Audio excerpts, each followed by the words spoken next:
Müstakillik bulmasa, erkinligin bekkiyin, erkinligin bulmasa, hukukların bir tiyin. Devam et.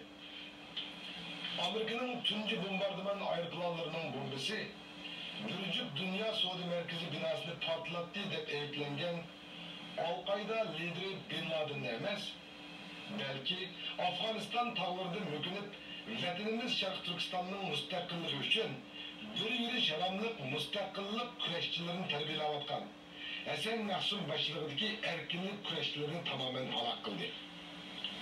Xitay bolsa bu fırsattan faydalanıp Şarkı Türkistan halkını xalığınca kolga elip ularni terörist degan qalpak bilan oshkora va yo'chirin holda ig'ir darajada qirg'inchilik qilibdi.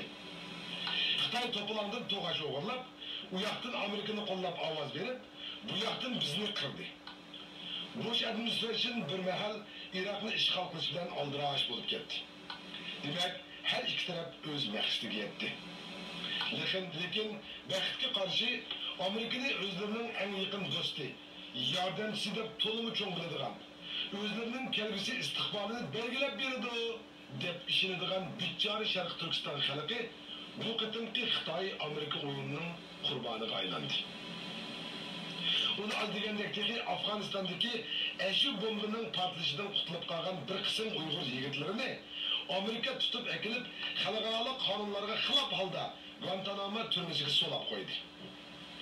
En acabınlarlık yeri şu ki, Bush administration qancha nomus qilmay, xalqaro qonunlarga xilof holda, shu butkul dunyo biladigan, jallod, qotil atalgan, ikki qo'li qonga bo'yalgan Xitoy kommunist hukumatining bexatarlik soqchi xodimlarini Guantanamoga berib, shu Uyg'ur mahbuslarni so'roq qilishga ish etibdi.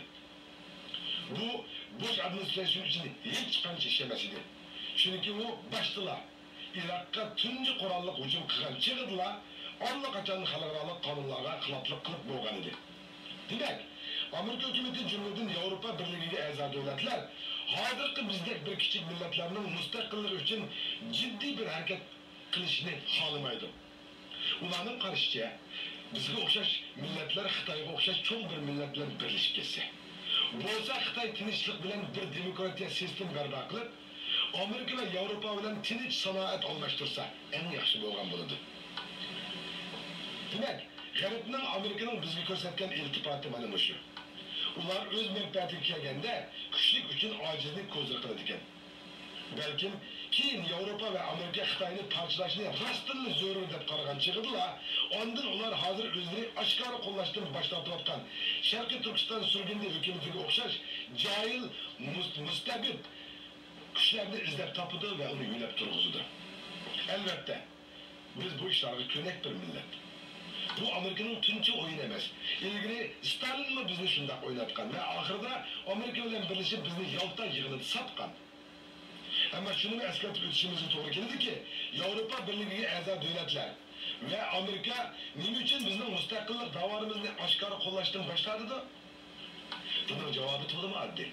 U bo'lsa biz Uyg'urlarning tashqaridagi jamiyatlardan qandaqdir o'zlarining Xitoydan tamamen ayrim bir mustaqil davlat ekanligini ve bizning qilayotgan kurashlarimizning mayli tinchlik yo'ldan elib berilayotgani yoki qurolliq elib berilayotgani bo'lsin, o'xshashli bir xil o'z mustaqilligini qo'lga keltirib, o'zlarining qonunliq zaminlarga o'zlari ig'dorchilik qilishdek yo'lliq harakat ekanligini to'liq anlatolmaganligining natijasidir. Eğer biz haqiqiy turda o'zimizning bu kurashlarimizning bir xil ozodlik, mustaqillik kurashı, Xitoy kommunist hokimiyatining vatanimiz tuprog'ini qonunsizlarcha, yo'lsizlarcha besib olgan bir jahongir kuchga qarshi elib berayotgan yo'lliq kurash ekanligini oldi olgan bo'lsak, u holda bugungi kunda mayli Amerika hukumati bo'lsin yoki Yevropa Birligiga a'zo davlatlar bo'lsin, hargizmi bizning Xitoy hukumatiga qarshi elib borgan har qanday faoliyatlarimizni qandaqdir Amerikaning prezidenti George W. Bush ve onun hukumatiga o'xshash qarg'ularcha Xitoy propagandasiga ishonib, terrorlik harakat deb e'tirof qilmagan bo'ladi. Ben bunu hargizmi tamamen Yevropa Birligiga a'zo davlatlar ve George W. Bush hukumatidan ko'rmayman. Belki bizden bir kısım kişilik hukuk faaliyeti bilen şoğullanıp kelayotgan teşkilatlarımız ve şahslarımızdan özleri bilip bilmeyi Şarkı Türkistan halkının kanunluk ve yolluk, müstakillik kuruşunu doğru ifadelep gösterip verelmeyi. Qandaqdır bunu xuddi Xitoy kommunist hokimiyatining ichki qismidagi bir kishilik huquqni dafsanda qilish harakati qilib ko'rsatib qo'yganligidan ko'raman. Chunki ular ilgirimi ham bugunni o'xshashla vatanimiz Sharq Turkiston miqyosida yurib bergan har qanday qurolli to'qnashuvlarni oshkora holda garchi o'z xalqimiz tomonidan elib berilganligini bilib tursimi, qandaqdir bu xil harakatlarni bizning xalqimizning elib borganligini xalqlardan yurishirdi. Her kadın memleket içinde korallık topluluğu yüz vergen hemen ular türlü usullarını kullanıp mesela Amerika turuşlup Uygur tilde anılış verildiğin radyolarımız ve internet doğrularımızdan faydalanıp derhal oldıraş bayanat elan kılışını da bu hareketli kandaktör Xitay hükümeti özleri uydurup çıkargan özleri aşında korallık topluluğu hesap çıkıp bizden halkımızlığa ortabatıda dilgenge okşak usullar bilen düşençi berişki taşıdı.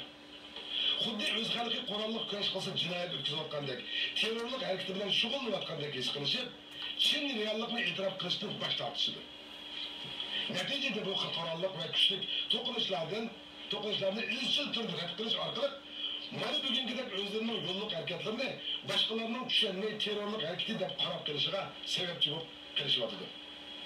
Agar biz rostdan shu qurolliq to'qnashuvlarni ayni rostligi bilan anglatib ve aşı hareketlerimizin haklı küreşkenliğini vakti-vaktida korkmay, dadıllık bilen anlatıp kelgen bolsa, o halda halkımızın öz takdirini özü belirleş yolda elip bargan her kanda kuralsız hareketlerinin bugünküdek hiç kim terörlük hareket yap atayanlığa bulattı.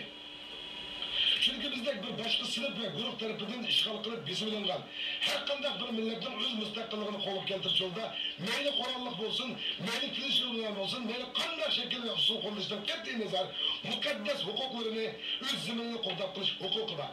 O bütün dünya tarafından hiç kandak toskunluk uçurmaydı hem uçurmazlık şart. Hem halkını alıp kanunladı mı çekilmesini uçurmaydı. Şunun bu kıl teşkilat ve şahslarımızın yukarıda keçirsiz siyasi hatalıklarını esasliginde üzerce onlardan vatan sırtını elip veriyotgan davasının azırak bulmanlık kalıbı. Ve öz zemge, tova.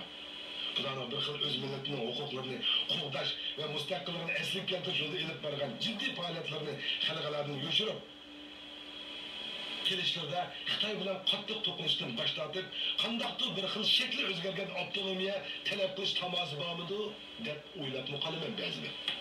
Qarindoshlar, o'ylab beqinglarchi. Sizlarcha rostdan Sharqiy Turkiston xalqi oliy avtonomiya talab qilamda? Agar shunday deyish to'g'ri kelsa, u holda Xitoy hozir biz chet ellarda elib berayotgan kishilik huquq da'volarimizning talabi bo'yicha Uyghur xalqining turmush saviyasini bir qadar yuqori ko'tarib, diniy erkinligini cheklamay, maktablarni o'z tilida ichishga yo'l qo'yib, qonun adliya sohalarida Uyghur tilini ishlatishga ruxsat qilib, shaharlarni gullantirib, yezik dehqonlarning turmushlarini buyurtirsa, shuning bilan Sharq Turkistonning da'vosi tugagan bo'ladi. Ya, buning bilan Sharq Turkistonliklarning da'vosi hargiz tugamaydi. Bizning haqiqiy da'vorimiz Sharqiy Turkistonning to'liq, mukammal ozodligi ve müstakilliği. Müstakilliği bulmagan bir milletinin erkinliği, kişilik hukuku diğerlerden söz etişinin öte ahmakanlık bulmuş gerek bu dünyada elbette. Kişilik hukuk davası köp anladı fakat fuqarolar öz razılığı, öz erkinliği bilen elip bardıgan.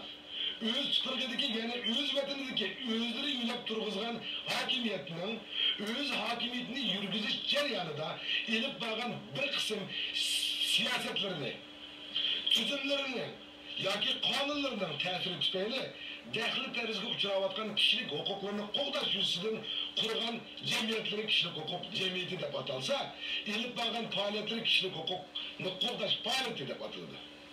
Uningga qatnashuvchilar bo'lsa, kishilik huquq faoliyatchilari deb ataladi. Ular ko'p hargizmi o'z hukumatini herkesin öz hükümetini tamamen aldırıp taşlayıp bütünle yeniçi bir devlet kuruşunu tavsiye kılmaydı. Onların vazifesi özür talep kılgan meseleler hal olgan hemen derhal akıl içinde ikinci bir tema gücüdür. Mesela bu kıl teşkilatlar Amerika ve Avrupa devletlerinde intayın köp. Bundak degenligim, herkesin biz Sharq Turkistonliklarga kişilik hukuk davası ziyonliq deganim emas. Demakchi bo'lganim, kishilik huquq da'vosi bilan Sharqiy Turkiston mustaqillik da'vosini bir o'ringa qo'yish yoki kishilik huquq da'vosini xalqaro oshkora qo'llaydigan da'vo, chet elda bozor topgan da'vo, butkul dunyo eshigini ichib beradigan da'vo deganga o'xshash, kishilik huquq da'vosidagi bir qism chet eldagi vaqtlik azalliklarni nazarda tutib,